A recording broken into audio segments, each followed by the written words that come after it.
O rũcinĩ gwakĩa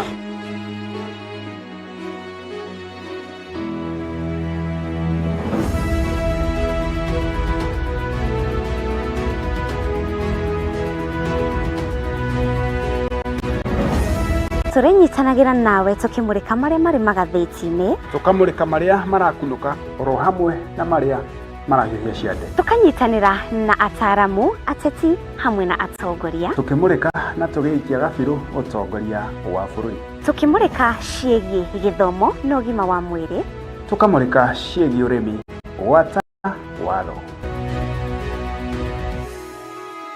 Nyitanagĩra nani Mũciri wa Mwangi na niĩ Wanjirũ wa Wainaina o mũthenya wa mwambĩrĩrio nginyagia wa gatano, ciarĩkia kwĩhanda wega thaa 1 cia rũcinĩ, tabarĩra-inĩ ya Racũriai Imoni. Nĩtũcemanagia.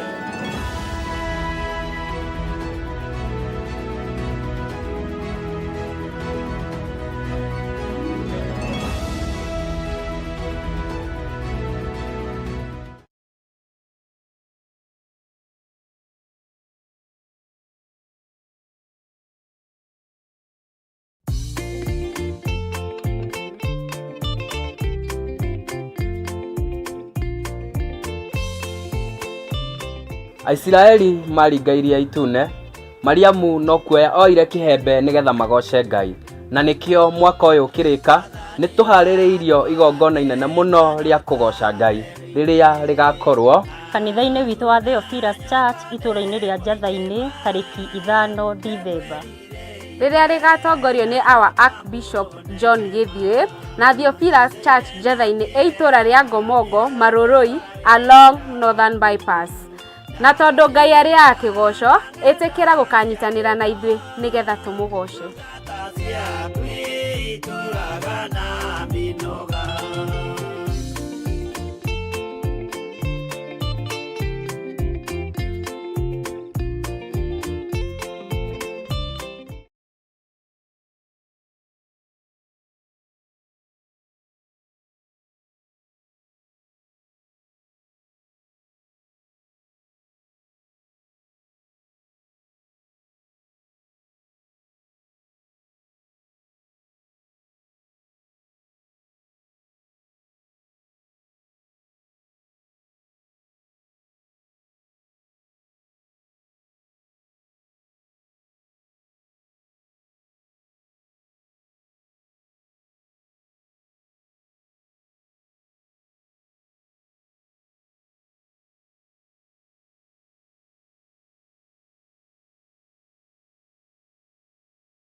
Nĩngũkũria kĩũria, hihi ngoro yaku nĩthereire ngoro yakwa ta ũrĩa ngoro yakwa ĩthereire ngoro yaku? Ona niĩ nĩngũkũria kĩngĩ, hihi wanekũĩra mwendwa waku kana mwendwa waku agagwĩkũĩra, mwekire atĩa kana mwatĩkire action ĩrĩkũ nĩgetha wendo wanyu ũcoke ũrĩa warĩ kĩambĩrĩria? Nyitanagĩra na niĩ mũtungatĩri Evans Karanja na niĩ mũtarani Jane Wasege thĩinĩ wa tabarĩra ya mwĩkũĩrwo o mũthenya wa Thursday kuma thaa 2 cia hwaĩ-inĩ o gũkũ kwa Mũrata wa Ngai TV. Nĩtũgĩe karĩko.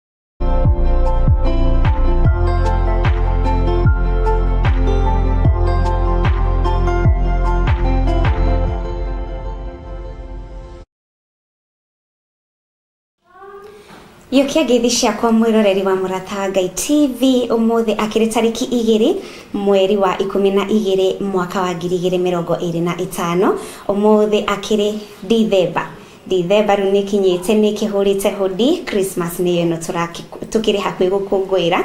Twacokeria Ngai ngatho. Ĩno ti tabarĩra ĩngĩ tiga ĩrĩa yaracũria imone rũcinĩ, ĩrĩa tũkũrehagĩra mũtaaramu kana mũndũ ũhĩgĩrĩire maũndũ-inĩ matiganĩte nĩgetha tũtigĩrĩre we mwĩroreri ũrĩ mũnore mĩena-inĩ yothe. Na rĩu tũkĩrĩ na James Salim ũrĩa twakĩrĩ nake last Tuesday nĩgetha athiĩ na mbere gũtũnora maũndũ matiganĩte. Na rĩu ũmũthĩ tũtikwarĩrĩria ũndũ ũngĩ, tũkwarĩrĩria ũhoro wa World AIDS Day nĩguo ũrakĩanjirie mũthenya wa ira tiguo ũragĩthirire, no tũrathiĩ na mbere gũkũngũĩra kana kũririkana mũthenya ũyũ wa World AIDS Day. Ũmũthĩ akĩrĩ tarĩki 2 tũkĩgeithie mwĩroreri tũkĩgeithie James Salim na nĩgetha tũthiĩ na mbere na tabarĩra itũ. No ririkane gũtwarĩria harĩa WhatsApp number 0742383838 nĩtũgũkorwo tũkĩamũkĩra ndũmĩrĩri cianyu, nĩtũgũkorwo tũkĩamũkĩra ciũria cianyu iria mũgũkorwo mũgĩtwandĩkĩra harĩa WhatsApp number ikĩrĩ open, no ũhũre nginya thimũ,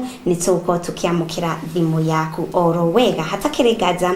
Kehe James Salim akorwo agĩtũgeithia na nĩgetha tũthiĩ na mbere, na tũgũkorwo tũkĩarĩrĩria ũndũ ũyũ na gĩthũngũ na gĩthweri. Ndacũnga mũhera gakihoka no nĩ tũkũgeria mũno makĩria tũkorwo tũgĩkũhũthĩria gĩthũngũ gĩkĩ na gĩthweri na nĩgetha tũhote gũtwarana we mwĩroreri wa Mũrata wa Ngai TV tondũ nĩ tũkwendete and we care about you.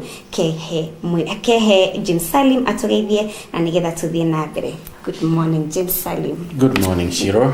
Good morning. Thank you for coming to Mũrata wa Ngai TV and feel so much welcome. Thank you very much for having me this morning. Yeah. Say hi to the viewer, then we go. Good morning, my viewers, and welcome very much this morning to this program and this interview. Today, I want to wish you a very good and a happy month, December 2025. December 1st being World AIDS Day. I want to dedicate this month for us to just remember what HIV is all about, how to sensitize each other, and how to stay safe and positive this month of HIV and AIDS, December 2025. Karibuni sana.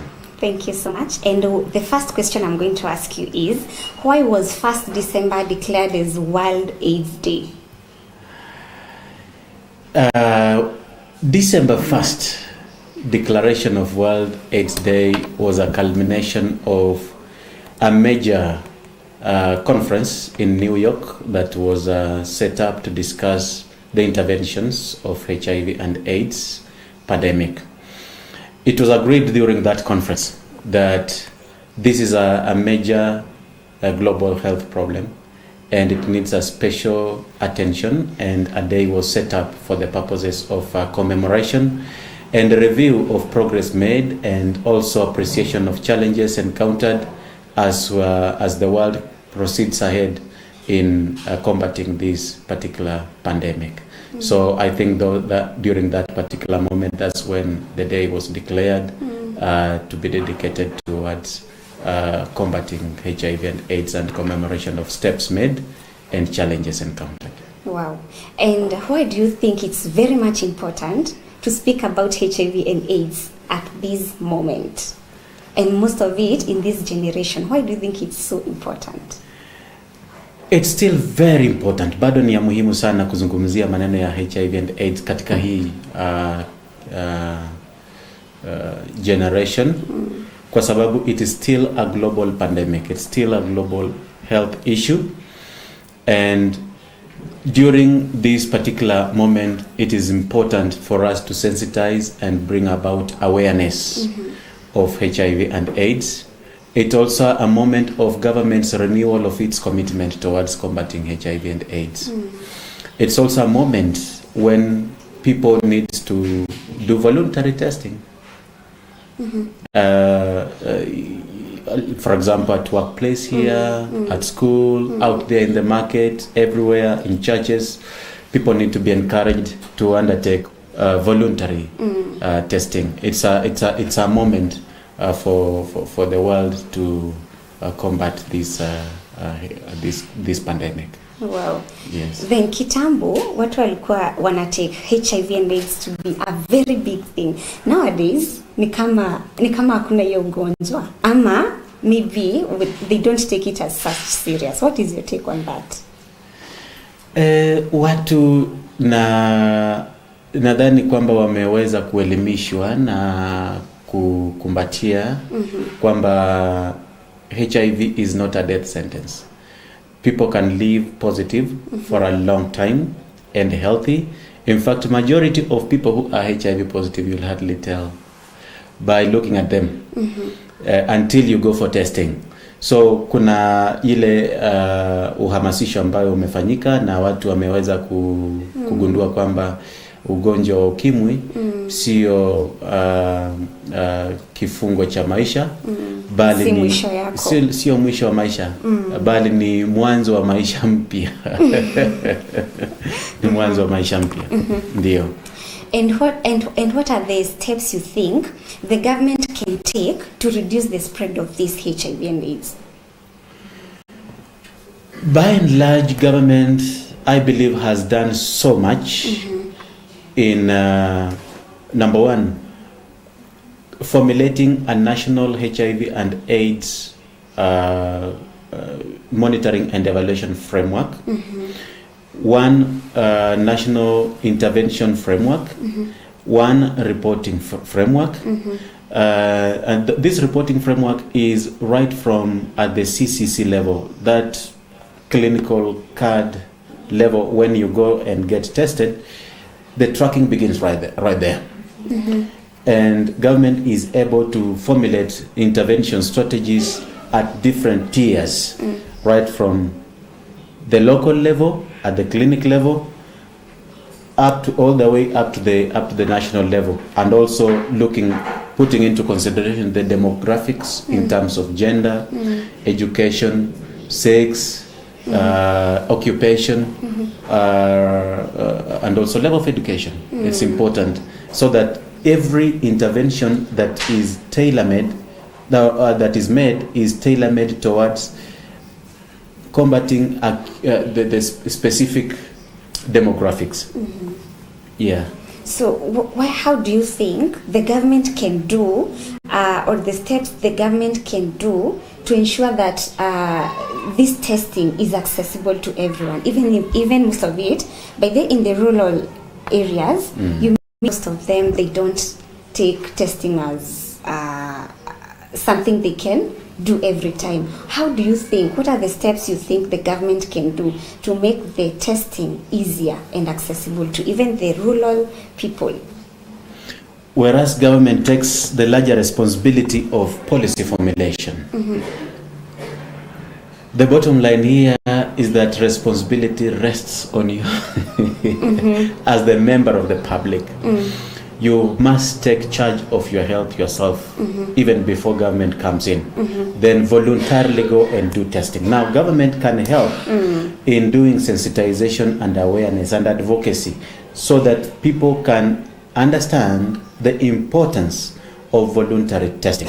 Now, after you have done your voluntary testing, then government can come in with solutions like subsidized treatment through ARVs, access to free condoms for prevention of further spread. Maybe if you have worked in government toilets before, you might have seen a condom dispenser in a corner somewhere filled with condoms. What is that for?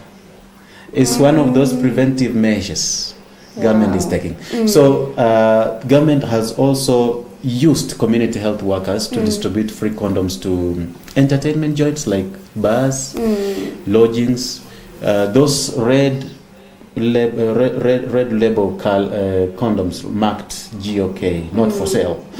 Those are some of the intervention government is undertaking to ensure that there is a reduction of new infection. But the ultimate thing here is that you need to take charge yourself of your health before government comes in with cautionary measures to ensure that if you are not infected, you are affected in one way or another. Yes. So let's say, for example, you said it is your responsibility to take care of your health, to make sure that you go and get tested, right? For those people who they don't want to go and get tested, how can the government, what are the steps the government can do to ensure that even those people who don't want to go and get tested, they go and get tested? Because Kenyans, by the way, or maybe let's say everyone, people are ignorant. Yes. Yes. What can the government do about that? Well, unfortunately, government cannot compel everybody to go for testing. But government can sit patiently and wait for you until you come for a checkup, whether you have malaria or something. So there's no way they can help out. So they can deploy multiple tests, but keep the information confidential between the health facility and the patient or the affected or infected individual. Keep it confidential. First, they do guiding and counseling to make you understand the importance of knowing your status. Then they will help you undergo voluntary testing. Then they will assure you that the information will be kept confidential and that it will not be leaked. And if information gets leaked about your health condition, then you are free to go and sue in court of law. Wow. Yes. So what about their mothers who are HIV positive? What can the government do to help these mothers? One, there is this card I've alluded to called CCC. It's once a woman tests positive to pregnancy, then on that particular day, I want to believe that all tests are undertaken to safeguard the health of the unborn. We have issues like hepatitis B. We have issues of asthma. We have issues of HIV. A mother is usually guided and counseled on the importance of starting this pregnancy journey from early stages. Now that's where now government tests. If a pregnant woman is found to be positive, then you are put on a journey to safeguard the child from what we call PMTCT, prevention of mother to child transmission. So it's a journey that starts right from the moment pregnancy is detected. So nowadays, when the mother is positive, there's no the child is not going to be affected. Well, when a child is already in the womb, in many cases does not test positive. It is post-delivery. And why do you think it's so? Because the child is eating what the mother has. Well, so why do you think there's no... Already the child has what to call microenvironment of their own. They eat through that that tube, right? Yeah. The umbilical cord. Now, does HIV infect an individual through food? It is through exchange of fluids, warm fluids like blood. Okay? Now, this child can only get infected when there is upon delivery through breastfeeding, and there is maybe a bleeding on the breast of the mother. Then the child can definitely suckle the contaminated milk. Or during the delivery itself, there is mama mishandling, then there's exchange of blood between the mother and the child. So those are some of but majorly when the child is in their micro environment in the womb, it's not possible to infect the child. It is post delivery management that can easily expose the child to infection. And do you think stigma is still there in the society? I'll take an example of this workplace, Shiro. if we did a test here randomly, Yeah. and one of us tests positive, how are you going to handle the person? Tell us. Let me not say. Just tell us. Yes, let us just use a local example. Fine. You may find that there is a level of arm's length you put, a distance you put between you and this child. It is just a natural reflex before you recollect yourself and say, all right, we need sensitization to ensure that there is no stigma and discrimination. Stigma and discrimination comes as a result of either misinformation, underinformation, or total lack of information about management of HIV and AIDS. So, is stigma still there? Yes, a lot of it. And how do you think the government, because today you're going to talk about the government so much, because this is a big thing that involves the government. Yes. What do you think the government can do to reduce this stigma? Because these are people like us, and we don't have to show them that hawafai. We have to encourage these people. Yes. What are the measures the government can take to reduce this stigma? Intensifying knowledge through advocacy and dissemination of accurate information about HIV and AIDS spread. Once you embrace the issues around spread of HIV and AIDS, and now government is just an enabler. How is government an enabler? It's supposed to provide the resources in terms of financial resources first, to implementing partners, for example, civil society organizations, faith-based organizations, youth-based organizations.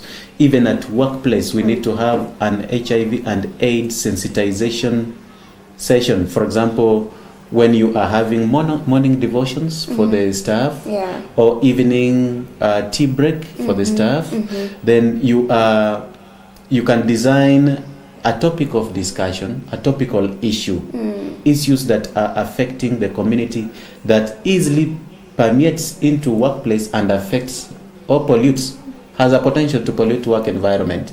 So government needs to bring on board development partners and budgetary allocation to ensure that advocacy activities and interventions are scaled down right from the national level all the way to the mashinani.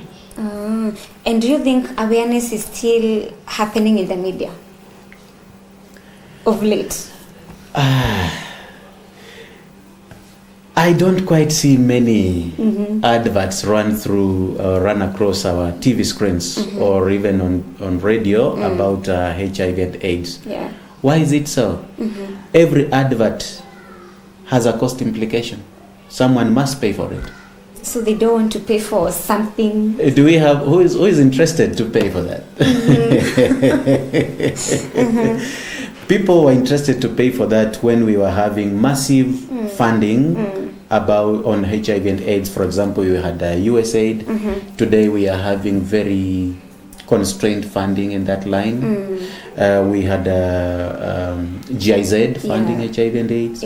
We had many other organizations funding HIV and AIDS. So there was enough financial resources to design projects that were targeted at creating impact on HIV and AIDS. So today we don't quite see much of that.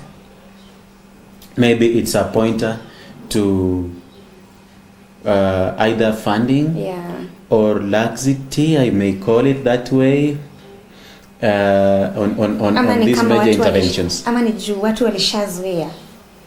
They don't take it like such serious. Kuna vile watu wamezoea, because kuna a street saying that goes, ni mimba tu wasichana wanaogopa, lakini ukimwi tutameza dawa.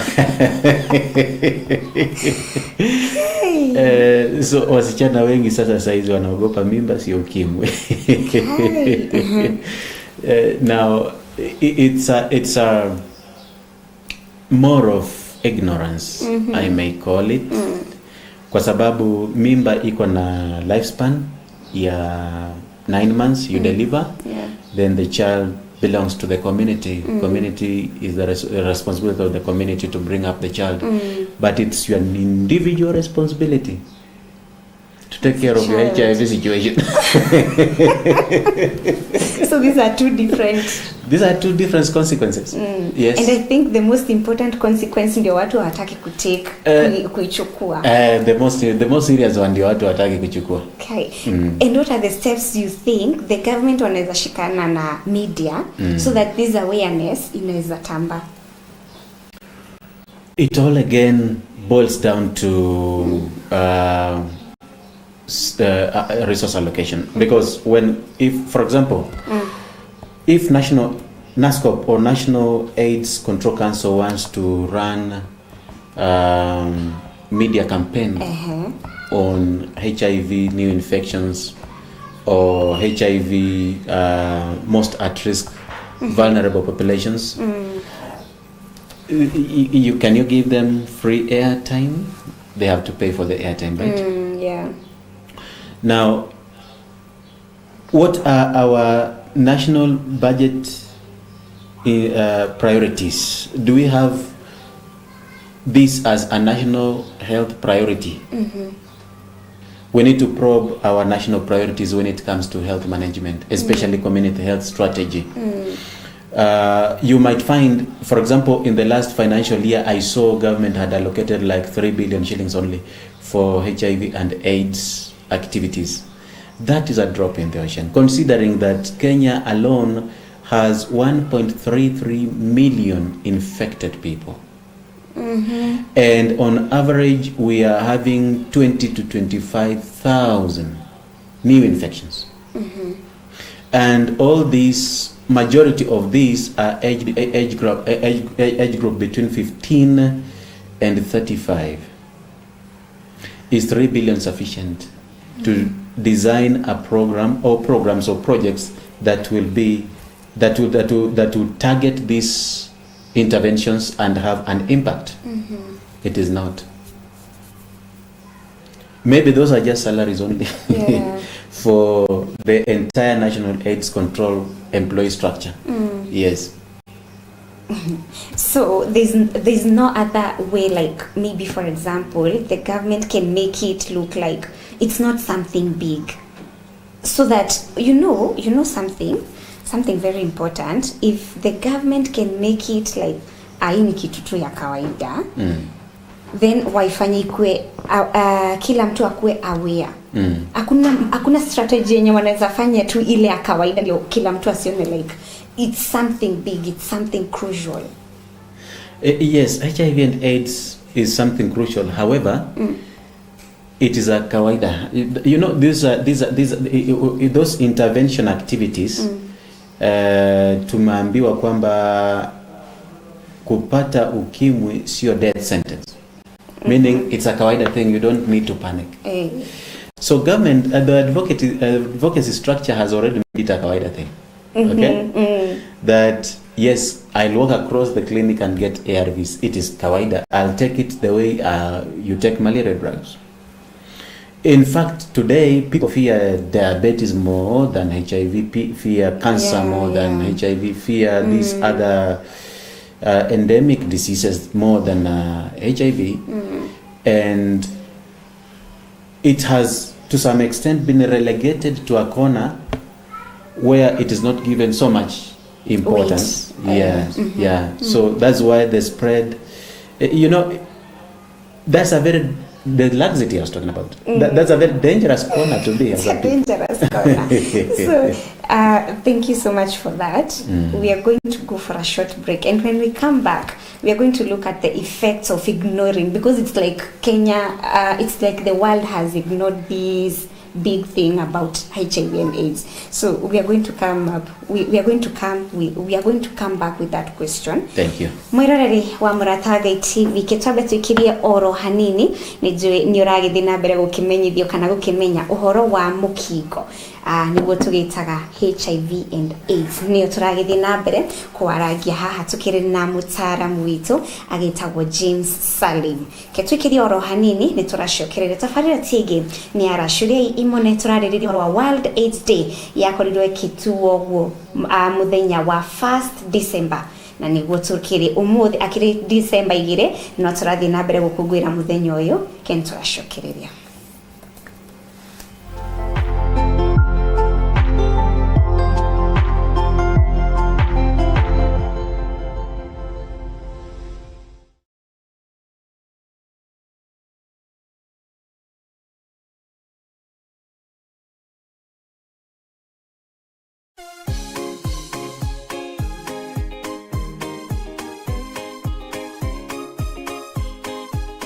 mweri thano December hihi we ugakorwo ku ni ngakorwo kanitha-ini wa Theophilus Church Jathaine ona nie no kuo ngakorwo kure tugakorwo na mahoya ma o mweri mahoya maya magatongorio ni ndungata ya Ngai Archbishop John Githire na muthia tukorwo na kigosho mwaki ugagitira niki ira murata muke na murata wake ntucamanie kuo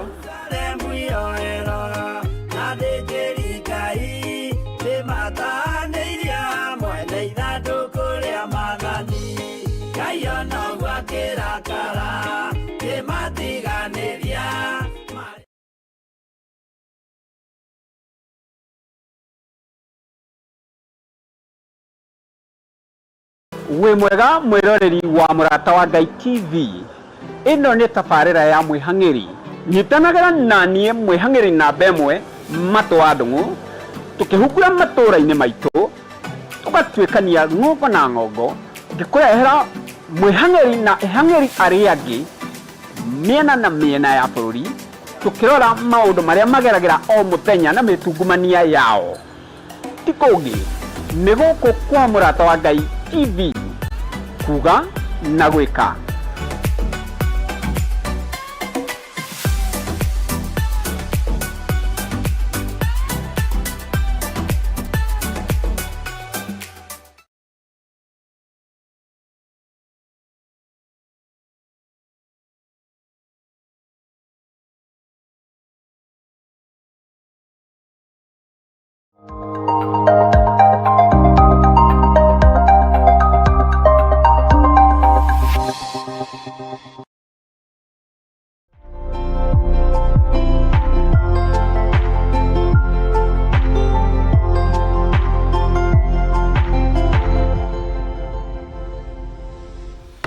Nitwashokereria mwiroreri wa murata Ngai TV tafarira tiegire turagithi na mbere nayo ni arashuria imone rushine tukire na mutaaramu etagwo James Salim tukoragwo nake muthenya wa Tuesday tukirora maundu matiganite maria maragithi na mbere all over the world kana globally na rutukire na James Salim turathi na mbere kurora uhoro wa World AIDS Day kana muthenya wa gukungwira uhoro wa murimo wa mukingo kana HIV and AIDS na niguo turagithi na mbere kwaraniria nake na kiuria kiria ngugite ndiroka kumuria twaingiraniriri what are the effects of ignoring this HIV and AIDS because it's like we are ignoring it, it's like we don't take it with that weight. Yeah, thank you Shiro for that question. Wow, what a question. The key word here is ignoring. The good books of the Bible tell you that my people get destroyed for lack of wisdom. Some versions call it knowledge, some call it negligence. But because they have the knowledge, we don't know why they are going to be becoming ignorant. They are ignorant, they have knowledge, but they are ignoring. Yes, they are ignoring. There are very catastrophic effects of ignoring HIV and AIDS prevalence. Number one, we are going to derail all the gains already made. Zile faida zote ambazo tumepata tangu kuanza kupambana na hili janga la ukimwi tutazipoteza. Number one. Number two, serikali zitawacha kuweka juhudi za kupambana na huu ugonjwa. Juhudi kama za kufanya dawa za ARV kupatikana, juhudi kama mikakati zile za kufanya advocacy and sensitization zitawachwa, and thereby bringing about an opportunity or a gap for very intensified and spiraled and controlled spread. What we are bracing for is a weak community, because the major affected population is ages between 15 and 35, which is a productive age. If it's the age that is affected the most, then we are going to see unproductive country. Unproductive country is basically a poor country, simple. And a poor country is simply a failed country. Yeah. So there's a larger effect to that. Number one. Number two, stigma bado itazidi. Kuna pre 1992 kulikuwa na ile kutest ukitumia macho. Ukiona mtu amekonda, akona red lips or what we call a lips ulceration, definitely huyo mtu umemjaji. Ameshaanza kusema huyu ni mgonjwa, huyu hata anaenda kesho, ukiona hakuli vizuri, huyu anaenda, ana appetite. Sasa hizo vitu, hiyo lifestyle bado itarudi if we ignore, if we live in ignorance. 3, we are going to have a situation where the organizations that are dealing with this HIV and AIDS will lack funding, and you know they employ a lot of people. For example, when you look at NASCOP, NASCOP is a national endemic or NAC, National AIDS Control Council. Iko na secretariat na iko na sub-county offices. It has a workforce of more than 1,000 people. These are government employees. At the World Bank itself, kuna employees who are dealing with HIV and AIDS. In short, HIV and AIDS is a multi-billion-dollar industry. I don't want to call it industry because it's a health pandemic, but again, it's an industry because when you look at research, design of drugs, there's a cost to that. ARVs kikuja Kenya, serikali inalipia. Before wagonjwa wapate free, serikali imelipia. So it controls billions around the world. So it's a multi-billion-dollar industry, whereas it is a health condition.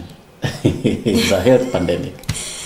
Sasa, what about, kuna time yenye ilisemekana kuna ARVs Kenya. Nini huwa ina happen? Like, there is a limit to that. So, wenye sasa walikuwa wanatumia hizo ARVs, huwa wanafanya aje? Kulikuwa na misconception. It was a misconception when President of the US, Mr. Donald Trump, announced that government of US was to review the import and importance of US aid to developing nations.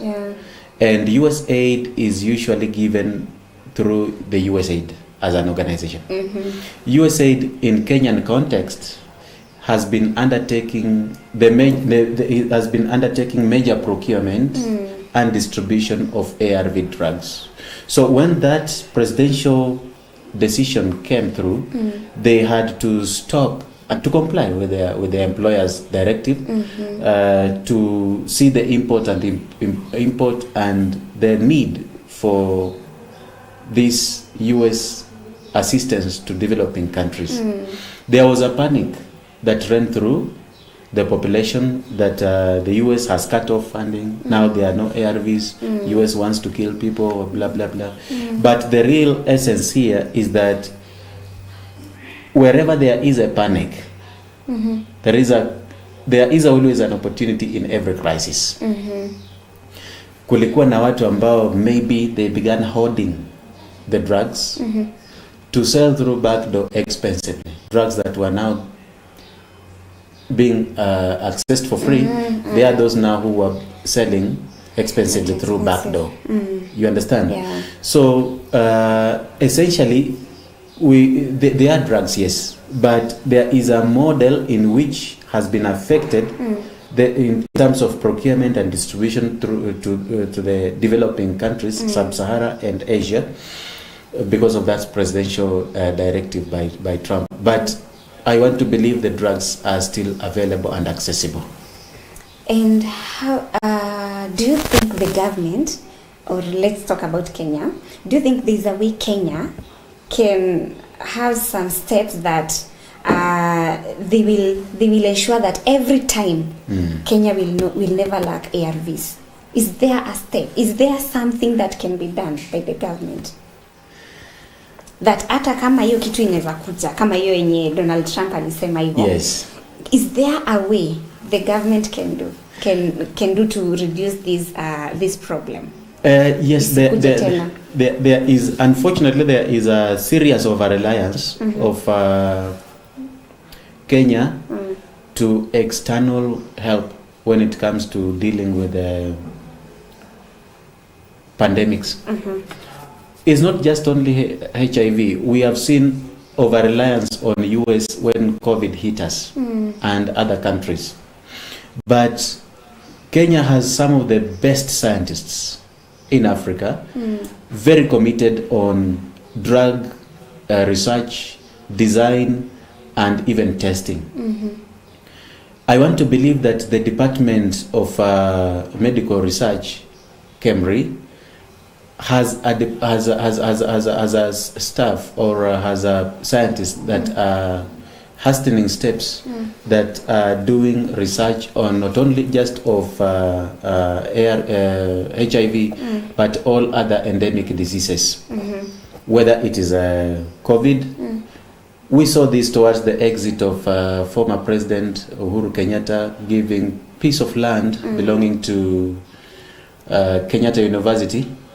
Right? Remember the incident? Yeah. When it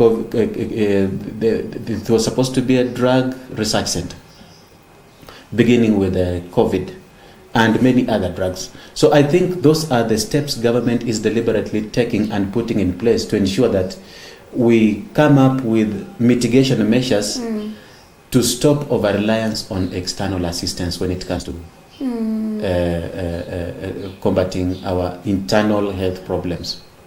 There are some of the myths that go about these HIV and AIDS. What are those myths? There are so many. Are they somehow true?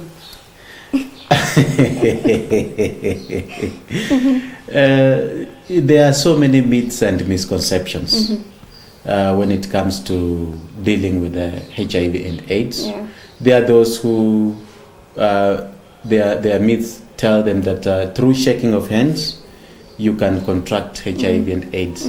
The truth of the matter is that you cannot contract HIV through kissing on the neck, unless it is through tissue, wet tissue, mouth, and you have wounds in your mouth, then you can easily expose yourself.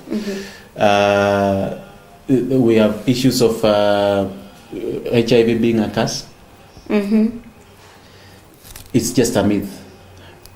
We have also myths of people believing that you can cure HIV if you are infected by taking concussions. Zile madawa za kienyeji. Unaweza kunywa alafu it expunges the virus from your body. The honest truth of the matter is that HIV still doesn't have a cure at the moment as we are talking. Though there are attempts to find a cure. And there are many other options for testing. Once they have found a cure, they will announce. But at the moment, there is no cure for that. What people are peddling and pushing forward are myths and misconceptions about it. Yeah. And what is the support of the people who have HIV currently? Do they have any support? Any unique support that wasn't there before? Yes, there is support. There is subsidized ARVs, which is one of the government support. There is CHWs. CHWs is community health workers, which government has deployed to offer counseling services for people who have tested positive, to show them that yes, you can manage with this and you can live longer and healthier even while positive. It's one of the support services. We also have stigma reduction through those advocacy programs. So it's one of the support. People are infected and affected in one way or the other. They are enjoying from government.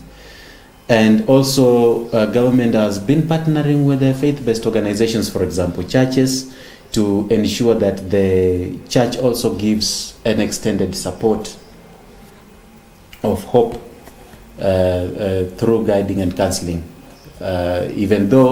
Even as church, there are those also myths that a prayer can heal HIV and AIDS. Yes, we have seen those myths, and people there are those who have come out to confess that they were HIV positive. Now they are HIV negative, but there is no scientific proof for that. And can the World Health Organization fight with that? That maybe, for example, mimi nilikuwa church, nikaombewa hiyo na nikapona. I had something like that. Like the World Health Organization takes that thing so serious, and it might be a crime. Do you think it's so? World Health Organization can only encourage member states, members who are countries that subscribe to United Nations Health Organization, to formulate laws and rules governing their countries on matters around this. Recently, we have seen a law being proposed in Parliament. I don't know whether it has been passed or not. That preachers who do things like this face a jail term. Pastors who do things like this face a jail term because they are trying to control a narrative where the ignorance of people is being preyed on for capital gain by by unscrupulous spiritual leaders. So World Health Organization can only encourage member states to formulate rules and regulations to protect the infected and affected. Yeah, that's all. It can only urge. So the World Health Organization has no problem. If you go get cured, it's okay. We will say that you're negative. Thank you. It's your lucky day. And do you think it is so important for young people to take caution about this HIV and AIDS? And how do you think the youth nowadays are taking this thing? It's very important for youth to take this seriously. The earlier you get infected, the earlier your immune is compromised. And once your immune is compromised, you are limited in many ways. One, there are many youths, once they test positive, they easily fall into depression. So we are already having a mental issue here. Depression. We're already having a mental issue here. It's like a disaster, maybe. Yes, yeah, your life is already finished. Yeah. So some end up getting so reckless, they want to spread it across. Sikupata kwa miti, nitarudisha kwa mtu. So they end up spreading recklessly, and in the process they get reinfected. In the process of infecting, they get reinfected. Two, there's a question of other than the depression and which is a mental health, there's a physical health at risk here. Okay. Once you are having a depression as a result of your compromised health status, you lack the drive for the future. You see nothing useful for the future because you feel your life is already done, it's finished. So it compromises your ability to progress career-wise, that's in terms of education, in terms of everything. Your future is clouded in is shrouded in uncertainty, because you don't feel the drive to push forward. There's nothing in future for you. So it's very important for youth or the younger generation to take care of themselves, because there are serious damages or catastrophic damages as a result of testing early to HIV and AIDS. I don't mean to say you must test earlier or later or in your old age. Yeah. It is safer to stay negative. Then deploy the issues of abstinence especially in this festive season when people want to go dunda, sherehe, then in the process of drinking and enjoying life, then life enjoys you. January unaanza kulia. January you're like, I'm coughing too much. What's going on? Have you been checked to the clinic? Labda ni malaria tu itaisha. You take all the malaria drugs, nothing is happening.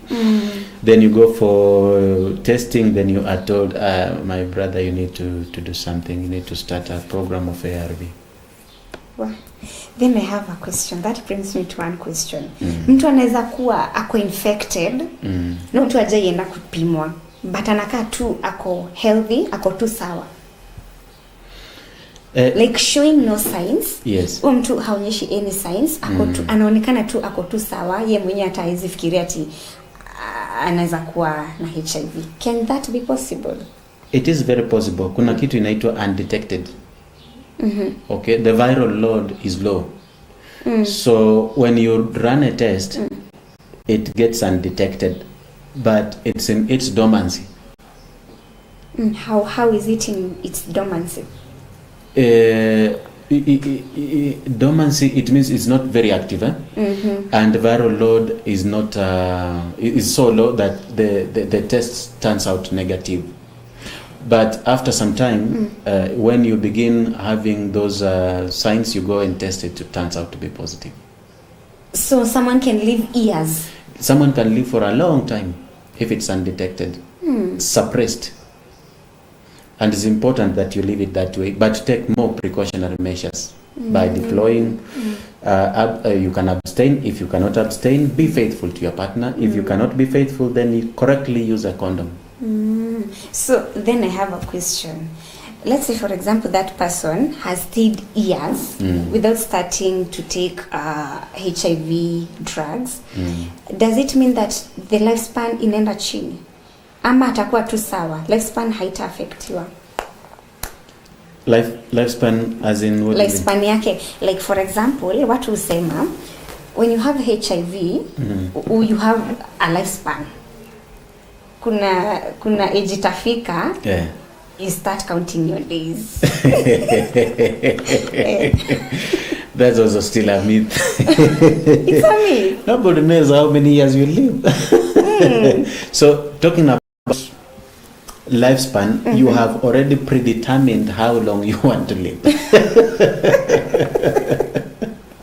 Nobody has an idea how long you live. So it's a myth. It's a myth. So what happens is that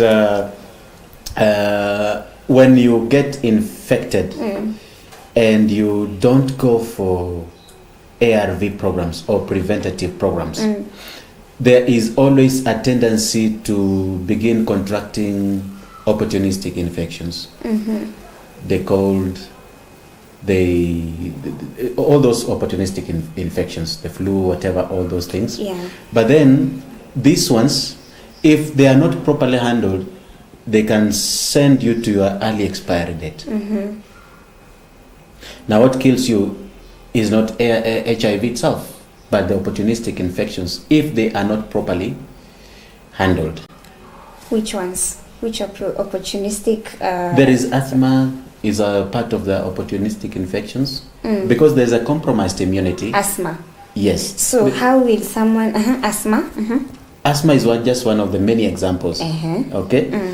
But once the immunity is compromised, is an opportunity for any infection to come and finish you. And how will someone know that these infections are coming because of HIV and these are the these other ones are coming because of something, just asthma. Like for example, tusitumie hii asthma, si ndio? Yes. Mtu atajua aje niko na asthma tu ya kawaida, na hii ingine mwingine mwenye akona asthma ajue, atajua aje. I mean TB, not asthma. Yeah, TB. Yeah, TB. Yes. Mtu atajua aje niko na TB ya kawaida, na huu mwingine ajue niko na TB yenye inaletwa na juu niko na HIV. Mtu atajua aje. That's an example we have used about TB. Yes. Kuna kitu inaitwa medical records. Did you have history of TB before you tested positive to HIV? If TB came after testing positive to HIV, then it means it took an opportunity from compromised immunity. So what about kama mtu hajapimwa? Then it means it was pre-existing. Kama mtu hajapimwa, it is hajapimwa difficult to know. Lazima upime kwanza. So kila kitu nakuja tu hapa lazima mtu upime kwanza. Lazima upime kwanza. Ukishapima ndio utaweza kujua okay, my immunity is compromised. What do I need to do? Boost it. After boosting it, then begin dealing with opportunistic infections. So, and how do you think parents and maybe teachers in schools wanaweza fanya nini ndio waongeleshe youths about HIV? Which other way can they do?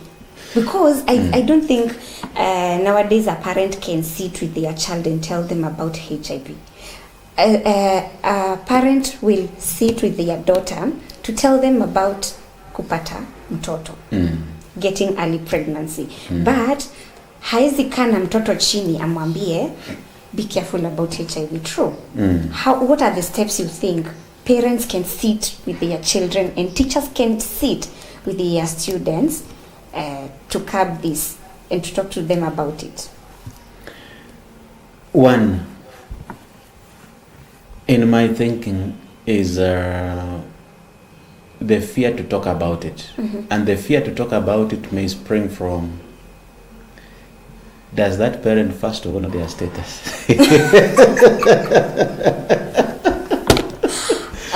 You want to talk to me about it? Do you know yours?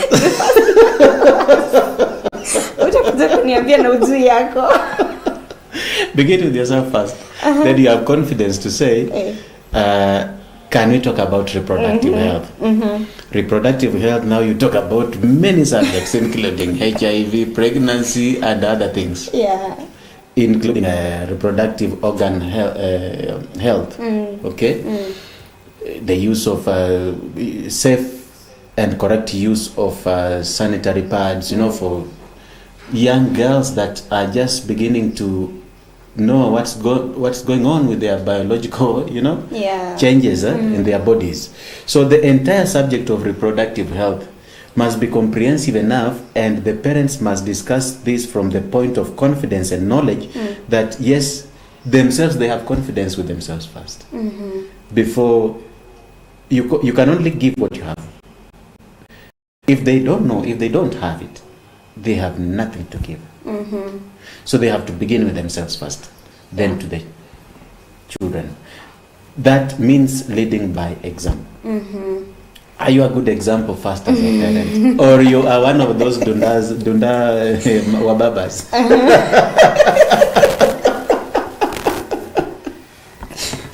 Be a good example. Ndio nisikie chenye unasema. You want to talk to me about pregnancy and your girlfriend is my age. You're talking to your daughter about pregnancy and your girlfriend is my age. Do you have confidence to talk about that to your daughter? No. Because what are you doing with your girlfriend who is the age of your daughter? You get the point? Yeah. So it begins with the parents first. And these parents are the same ones in school in terms of teachers. So let us go back at the house level and begin to handle it at household level and say, where did the family values and principles go? Did we even have them in the first place? When you are starting a family, do you have rules governing your family? Do you have principles and values? There are families, kama familia ya Jiro watu wanajuaga tu, hiyo familia tunaijua, hao watu wako strict, wanakuwaga tu hivi. Kila Sunday ni kanisa, wako strict. There's something known about that family. Yeah. But there are those families who live free like birds of the air. Wako tu. They just exist. Vile mtoto anaongea na baba, you're like, are you sure these people are parent and child? There's no boundaries. You know, there's no meaning, there's no values. Now in that setup, how do you even begin to talk about this subject? There are no values. So values zirudi kwa familia. Yes, we need to go back at the family unit and begin to interrogate what's going on. Do we have values here that distinguishes us from other families? Values that drives us as a family. Even when you are away, everybody knows that Shiro anatokanga kwa hiyo familia ya mzee Maina. Na hiyo familia unaijua. Hao watu wako strict. Kwanza wapendi uongo, au kujuangi, hawaendagi happy, hawaendagi nini. So they are like this, hata mimi nashindwa kuwaelewa. Yes. So that's now what sets you apart. But if they are not there, then it means even the genesis, the beginning of that family, we need to interrogate. Maybe was it faulty? Was it an accident? What brought you together as couple first before inviting children into the play? Yeah. So I want you to talk to that person back at home who fears to go and get tested. Fear is a tool used by Satan to deny you of knowledge. The only way to fight fear is to deal with the fear itself. Find confidence within yourself and go know your status. Once you know your status, you are able to ask another person or encourage another person to go and know their status. There are benefits of knowing your status. If you are positive, you can enroll yourself on ARV and other preventative and treatment measures. If you are negative, it's an opportunity for you to live free and taking care of yourself and others, so that if you're not infected, you are affected in the manner in which you handle those who are infected. But if you are infected, then be rest assured you are also going to affect those that are next to you. So I encourage you, this is not a death sentence. Go and get tested, know your HIV status, then begin a program to sensitize your family on the importance of living healthy. And if you are positive, you need to also begin sensitizing them on the need to living positive but healthy. Thank you. Wow, that's a great message to that person back at home. Thank you. Mwiroreri wa Muratagai TV ni thengi muno ni gutwarana na ithui, gutwarana nani kwa Muratagai TV.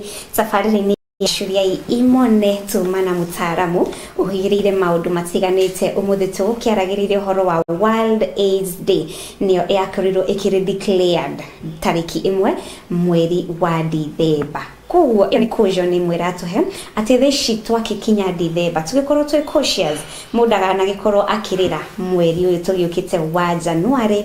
Kuo tugakiuga tukorwo twi very cautious no kemenyerera prevention is better than cure. Na we wakorwo ukirwo ogoro ndukiri tested ugithi haria ukorwo wi tested na nigetha ukihote kukimenya status yaku na nigetha ukikorwo ugikorwo wi treated kana ugikorwo ugithie through the steps of kurigitwo ni arigitani. Thengio muno ni kunyitanira nani tafarira yumara Shuria imone tariki 2 mweri wa 11 mwaka wa 2025. Till next time tugakona Mr. Salim Tuesday iria igiukite niguo turikoragwo nake. Kuguo ni ugakorwo we tuned in turianzagiriria na nigetha tugakorwo tugikumenyithia maundu mothe tugakuhigia kana tugakunora meshiria miena yothe. Thengio muno ni kunyitanira nani yana muthenya mwega tugucemania mohoro-ini. Ndugathiire mutambo wa Muratagai TV kuri na tafarira ingi njega ciukorwo ciegwaka ndugathiore mutambo ni ngwendete njitagwo Wanjiru wa Wainaina uria tukiuma nake ni Mr. James Salim. Thank you so much for coming. Thank you, Shiro. This is Murata wa Ngai TV. Thank you. Bye bye. Bye bye.